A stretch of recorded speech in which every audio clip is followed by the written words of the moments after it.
Hello YouTube, Reddit Math here, and welcome back to the Red Estate. Before we get started today, I do actually want to go ahead and visit our stagecoach. We're missing 3 characters from our roster, and what I'm thinking is looking at sort by class and comparisons of what we only have one of. I'd like to pick up another Crusader in Pekoth. A mighty sword arm anchored by holy purpose. A zealous warrior. And I'm going to go ahead and grab a second Plague Doctor in Poillei, just in case. What better laboratory than the blood-soaked battlefield? Now, I also only have the one Houndmaster in port, but honestly, I can't see another way to really use the Houndmaster. I don't dig Cry Havoc, Lick Wounds, Guard Dog enough for them to really work for me. So, yeah. I guess you could do a back line. You do a 4th rank Houndmaster instead of a 2nd rank Houndmaster. And you can Cry Havoc, Guard, and still target Whistle and Hound's Rust. Maybe that's what you're supposed to do. I'm not really sure. But, I don't know, it's not the way that I've ended up using the Houndmaster. I haven't found it all that fundamentally different. Largely, the Houndmaster just works from everywhere and kind of does the same thing no matter what. Blackjack being restricted to the front, Cry Havoc being restricted to the back, but everything else working pretty much everywhere. So I'm going to go ahead and leave that slot open. I'd like to pick up another Occultist if at all possible, as we're running a little bit low on healers overall. Both of our Vestals are fairly low level. Ver is level 6, but that's it. We've got a big gap in the middle where it's going to be kind of difficult to level characters up right now. Moncel could basically try to fill that role, what with her Medic's Greaves and Battlefield Bandage, but, it's a poor imitation, basically. So, I do want to focus on that and see about getting some of those characters leveled up. We're getting a fairly deep stable of low-level characters, which is just a sign that people have been dying. Speaking of people dying, I think we're going to go ahead and get to it today. Now, my plan here is to do another boss run. And I've already taken a little bit of time to upgrade weapons and skills, in case you're wondering where the 40-something thousand gold went. I've already done that. And looking around, I'm a little disappointed. We don't have any great trinket rewards here. It's Book of Sanity, Wounding Helmet, which is actually pretty good. I just don't need anymore. And a Gunslinger's Buckle, which is basically in the same position. I don't need another Gunslinger's Buckle.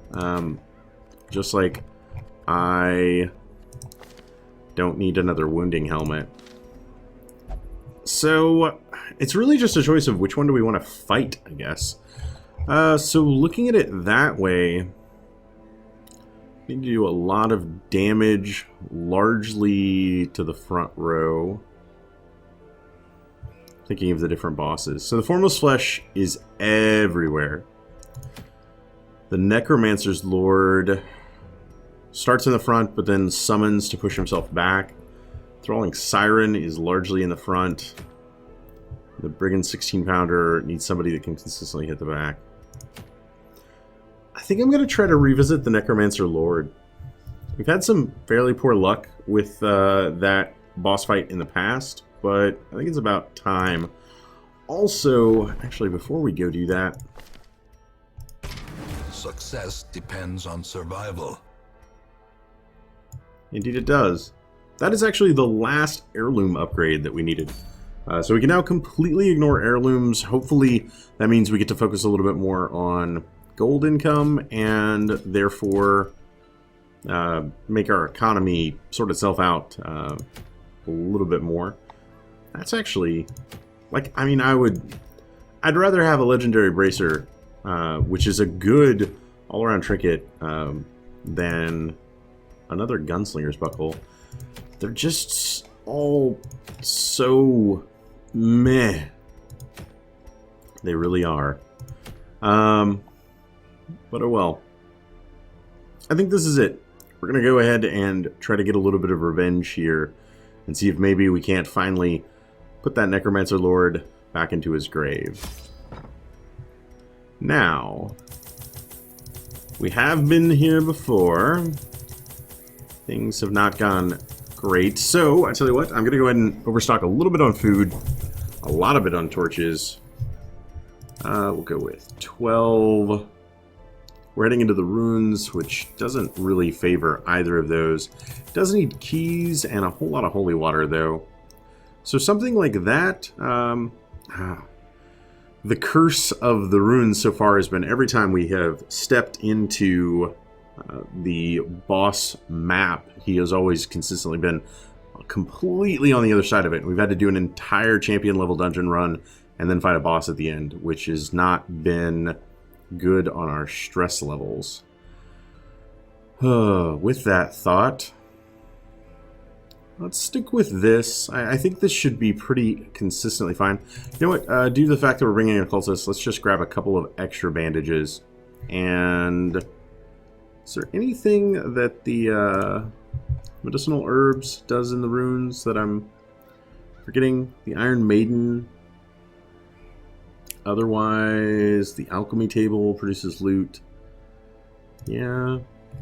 And then from all, there's really no use for medicinal herbs. Okay. Let's grab one. It should pay for itself. 200 gold. Hold me to it. And yeah, with that, let's go ahead and get started. I brought my colleagues back with much of their intellect intact. A remarkable triumph for even the most experienced necromancer. Freed from the trappings of their humanity, they plied their terrible trade anew, the dead reviving the dead, on and on down the years. Forever. Yeah, it's necromancers all the way down. A devil walks these halls. Only the mad or the desperate go in search of him. 1, 2, 3, 4, 5, 6. It's got to be over here. So at least we get to cut out this. It's not great, but like it's no Warren's box-shaped run that's only 4 squares away. But you know, I'll take it. Let's go ahead and get started here with some stress right off the bat. Oh, did I forget to bring any shovels? I forgot to bring any shovels. Who yelled at me? Who yelled at me on the provisioning screen? Seems bent on preventing passage. Yeah, boss fight in which we're super worried about the stress level. Go ahead and forget to pack shovels, therefore constantly running into stress. That makes a ton of sense. I'm digging that. You know what?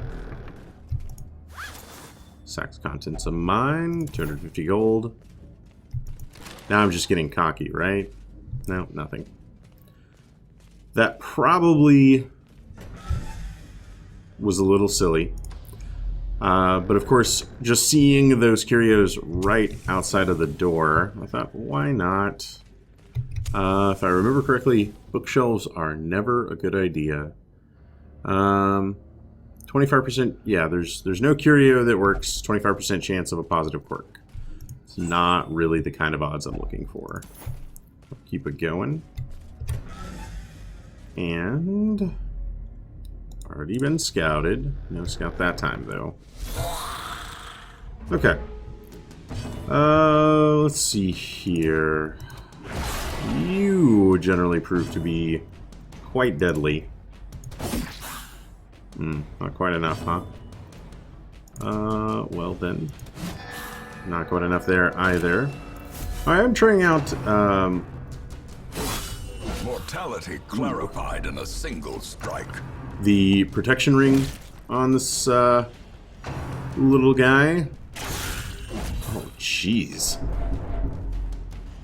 So that, you know, he does have 20% protection, but man, I guess crit for 16 isn't all that bad when you stop and think about it. As the fiend falls, a faint hope blossoms. That's probably the reason to have actually brought medicinal herbs. Oh, jeez. Is to get rid of her debuffs. Ow. Just ow. Yeah, I'll kill you before I can stun you. I guess he can self-heal. That's something to do when he's in the front and can't do anything else. Press this advantage. Man. Give them no quarter.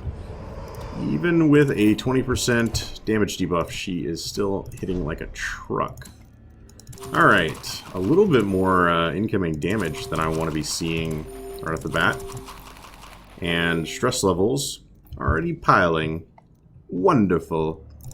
Nobody I could really... May we find victory. Nobody I could really blame for the stress but myself, of course, considering it's largely due to the lack of shovels brought with us. And I will never live that one down. Man, do I feel dumb. Okay, good. Maybe I should have considered just going on the offense, considering these guys are so deadly. Yeah, they're... as much as people... Their formation is broken. Good blow. Maintain the offensive. As much as people complained about, like, the piranha men and how extremely overpowered and dangerous they were, as far as I'm concerned, they've got nothing on these sharpshooters. These guys are just... wow. Absolutely ridiculous with how hard they hit. Their crit chance is... it just seems stupidly high. I'm not going to be able to bleed these guys, so Wicked Hack has a better crit chance, right? 14 versus 9.5, yeah. So I might as well try for it. Don't get the crit, therefore don't get the kill. He's continuing to Retribution. You know what? Let's go ahead, actually... wow. So try to lower their dodge. Which sounds like such a great idea on paper until they dodge it, and then it doesn't do anything. Of course, of course. Fair. Let's Confidence get surges one of as these. the enemy crumbles. Man, Ringing ears, blurred vision. The end approaches. you know, like off of our extremely tiny sample size, you would think that these guys crit fully 50% of the time. Something like real silly. I know it's not that, but it feels like that so much sometimes. Oh, jeez. Continue the onslaught. Destroy them all. You know, we're doing good damage, but still, it's just... ugh. Seize this momentum. Push on to the task's end. Alright, we do find ourselves with a shovel in the loot, which is actually pretty awesome. And we have burned through 2 stacks of food in 2 rooms. That's a good tempo to keep. We should have only brought in, you know, 8 stacks of food, and we would have been totally fine to keep that up this whole journey. Treasure ahead, I'd wager. That's Cruel machinations not bring to life. even a With a little bit singular what treasure purpose. looks like. Ugh. Cool blue hoods. You know, I know, like, these guys eventually got nerfed, right? They were like, that blanket fire was just a little bit too much. Ugh. Of course, it still stings. But, you know, 4s and 2s across the board. We're in a level 5 dungeon. You can't really complain about 2 damage coming in. 6 to 12, 10 to 19. Man, that was at the low end of that roll. Ugh. Guess we just continuously retribution with this guy. So, you know, these guys got nerfed, but the sharpshooters are exactly where they've always been, and I've always felt like that crit damage is just insane sometimes. Can do 6 to 12. Could get the kill. Let's play it a little bit safer. And speaking of playing it a little bit safer, we are going to eat a blanket fire. But, you know what? Going to do a little bit of self-healing here. I feel like we've got the upper hand. Is taken. Oh, wow. There went his stun, and he immediately came back with a vengeance. Also not getting great numbers out of our occultist. Huh. You know, I feel like early on, the occultist's heal was a lot stronger than it feels now. Oh, I'm going to leave him with 1 HP, aren't I? Of course I am. And what sort of happens to him is just this bad dodge. Very bad dodge. All they do is blanket fire and dodge my attacks, of course. You know, this still does 0 to 18.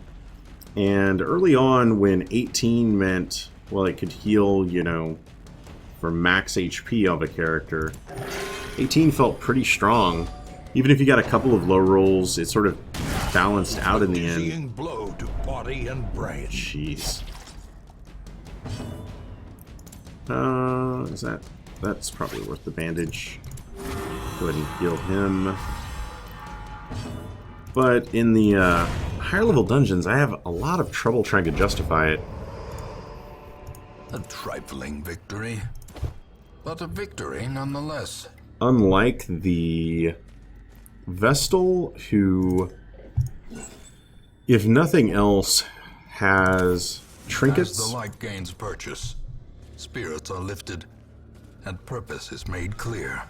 Trinkets that she can use to add to her own healing amount. Like several Vestal only, I think there's a plus 33 heal, if I'm remembering correctly. Maybe that's the Arbalist. Regardless, she definitely has at least a couple of healing trinkets. No clemency in this place. Jeez.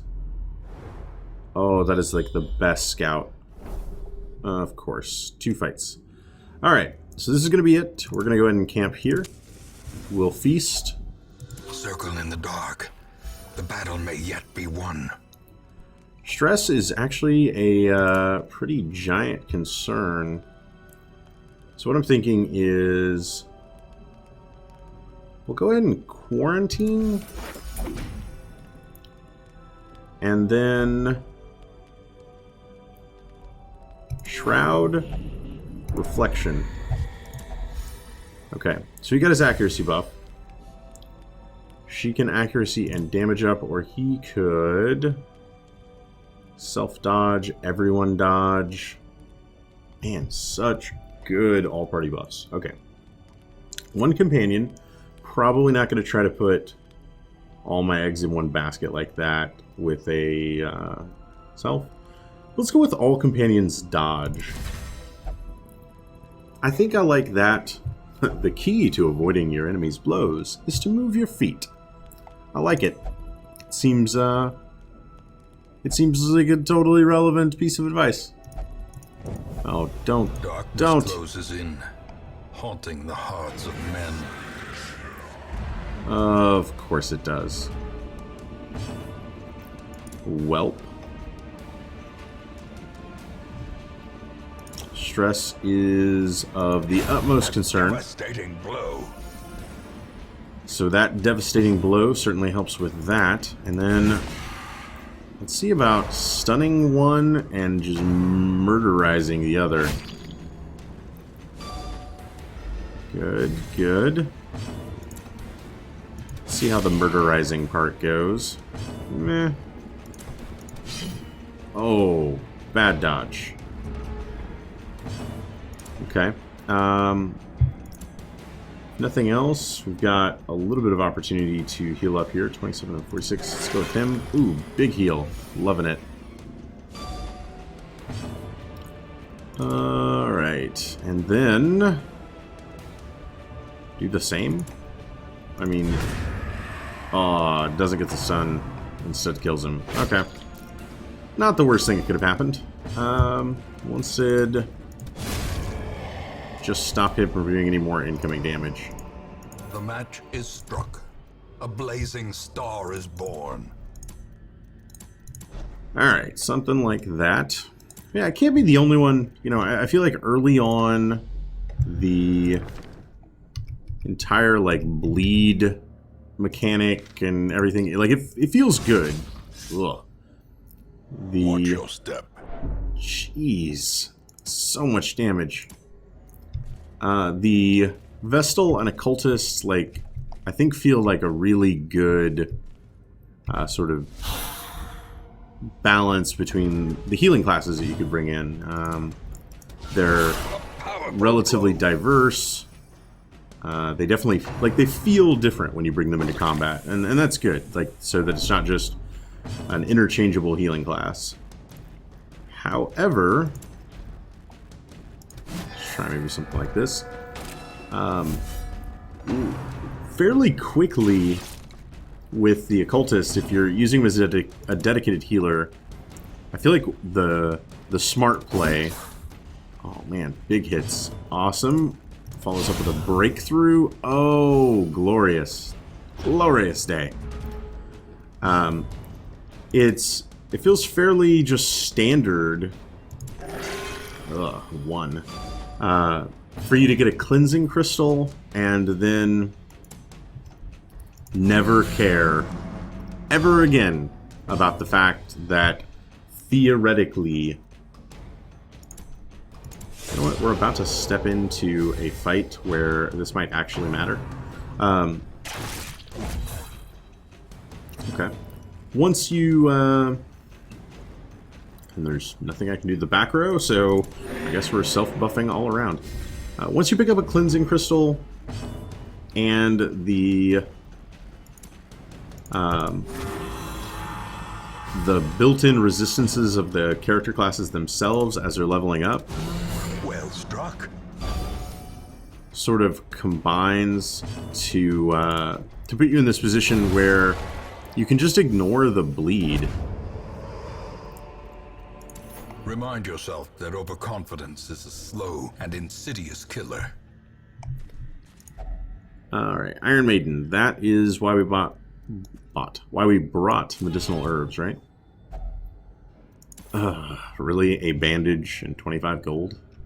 That was kind of a The way waste. is lit. The path is clear. We require only the strength to follow it. Remember that part where I said that the medicinal herbs would pay for themselves? Yeah, I lied. Okay, gonna get a little bit more HP on Rook and then dive in. Towering, fierce, terrible. Nightmare-made material. Alright, I'll tell you what, let's just get his dodge off of him right off the bat. He resists the debuff. Of course he does. What's his debuff resist? 78? Yeah, I guess he doesn't have any of the fancy debuffing stuff. Alright, I'll start pouring on damage. So, yeah, you know, once you get... Sun 120... Base 139 plus 40... 50-50? I'll take it. Precision and power. Yeah.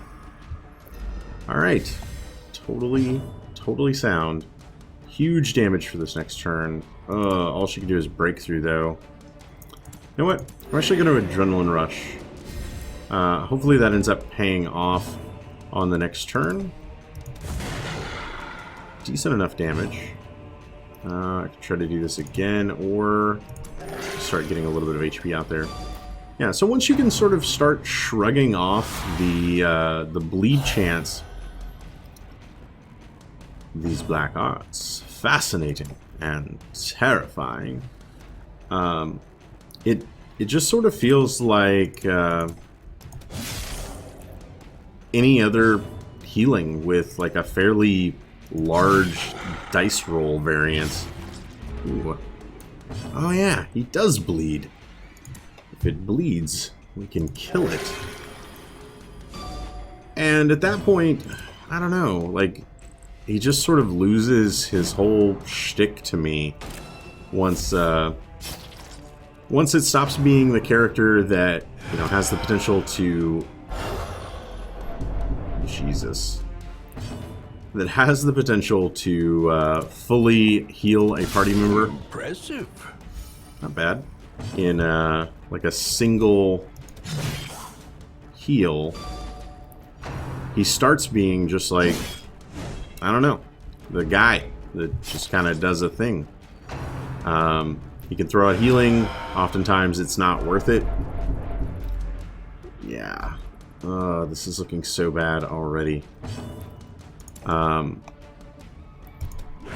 I wonder if maybe the high-level occultist 3 to 6, that is such, wow, that has been nerfed just so incredibly bad. I realize they both have protection, but just like 3 to 6, 4 to 7, fully upgraded character. Alright, that is the only attack that really makes sense to me then. Yeah, does it make sense to try to transition your 2 to 4 to try to transition your occultist into like a damage roll as he levels up? Like maybe that doesn't work so well at low levels. Quakes. But perhaps 4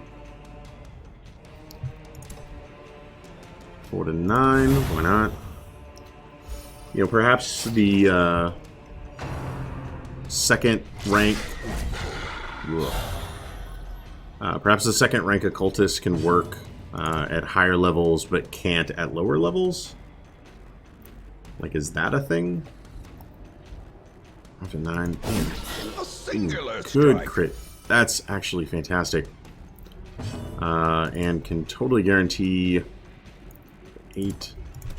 Probably just go with him. Monstrous size has no intrinsic merit, unless inordinate exsanguination be considered a virtue. Thank you for coming up to the 3rd rank. A little bit more than halfway dead. We are looking a little scary here. But our occultist has been doing a large amount of our damage. Good stun. Alright, without you being able to summon anybody, it takes a lot of the fight out of you. Tell you what, we'll get rid of this guy. So obviously, a lot of this is coming from the previous episode where 13's not bad. If that could have been like a crit, there was a good chance of it sort of turning the tide of this entire fight single-handedly. It didn't happen, but I think things are going to work themselves out either way.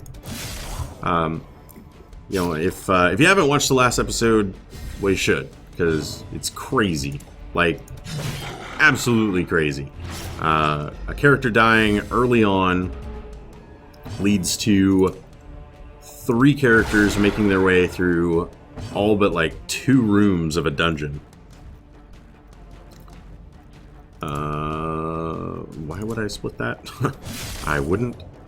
And the party comp has a Exposed to a killing blow. has the occultist in the 2nd rank, not using any of his healing abilities, and he is there just like 16, 5. He is dead in 2 turns. Awesome.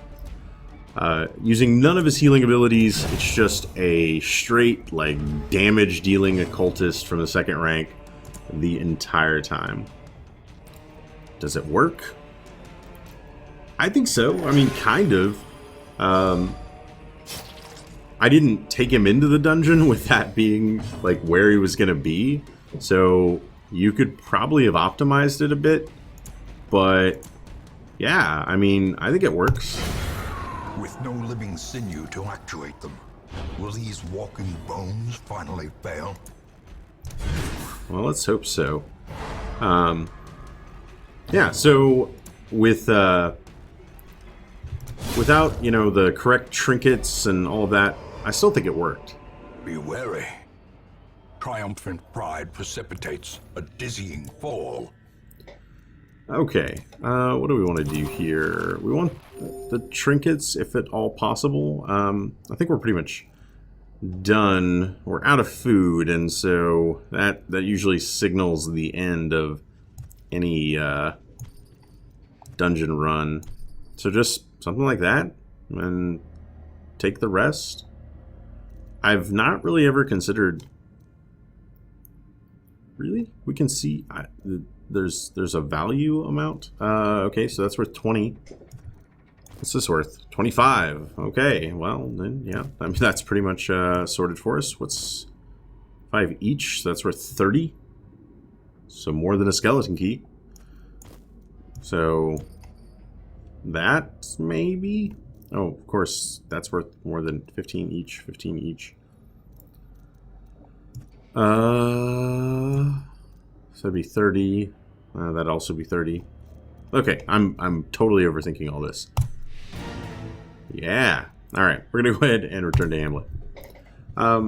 Is that the best position for an occultist, like, later on? I don't know. I mean, there's probably better things you could put in the second rank than an occultist. Like, probably a lot of better things that you could put in the second rank than an occultist.